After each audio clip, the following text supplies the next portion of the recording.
পেহেলগাঁও হামলায় আরও স্পষ্ট হচ্ছে পাক যোগ। পাকিস্তান সেনার কাছেই প্রশিক্ষণ নিত জঙ্গিরা।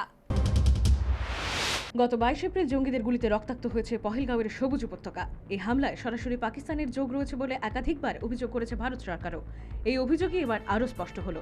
সূত্রের খবর, পহেলগাঁও সন্ত্রাসবাদী হামলায় জড়িত জঙ্গিরা পাকিস্তান স্পেশাল সার্ভিস গ্রুপের কাছেই প্রশিক্ষণ নিয়েছিল।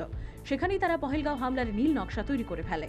গোয়েন্দারা জেলে বন্দী কয়েকজন জঙ্গিকে জেরা করে এই তথ্য জানতে পেরেছেন বলে জানা গিয়েছে। এদিকে গোয়েন্দারা অনুমান করছেন মুসা দক্ষিণ কাশ্মীরের কোনো জঙ্গলে লুকিয়ে রয়েছে। তার খোঁজে চিরুনি তল্লাশি শুরু হয়েছে। মুসার খোঁজ দিতে পারলে 20 লক্ষ টাকা পুরস্কার আগেই ঘোষণা করেছে কাশ্মীর পুলিশ।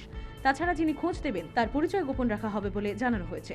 এদিকে তদন্তকারী আধিকারিকরা এও জানতে পেরেছেন পহেলগাঁওয়ে হামলা চালানো সন্ত্রাসবাদীরা লস্কর-ই তৈবা, জৈশ-ই মোহাম্মদ এবং হিজবুল মুজাহিদিনের সদস্য ছিল। সূত্রের খবর, 2023 সালে ভারতে প্রবেশ করে মুসা। তারপর থেকে জম্মু ও কাশ্মীরে কমপক্ষে 6টি জঙ্গি হামলা চালায় সে। 2024 সালের অক্টোবরে গান্দারবাল জেলায় জঙ্গি হামলায় 7 জনের মৃত্যু হয়। বারমুলা হামলায় 4 জন সেনা জওয়ানের মৃত্যু হয়। এই সব হামলায় জড়িত ছিল মুসা। পহেলগাঁও হামলায় জড়িত সন্ত্রাসবাদীদের খোঁজে কাশ্মীর জুড়ে তল্লাশি শুরু করেছে সেনা। ঘটনায় যুক্ত জঙ্গিদের ছবি স্কেচও প্রকাশ করা হয়েছে।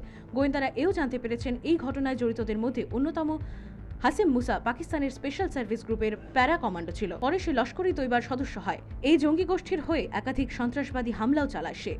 National bureau report, news vanguard.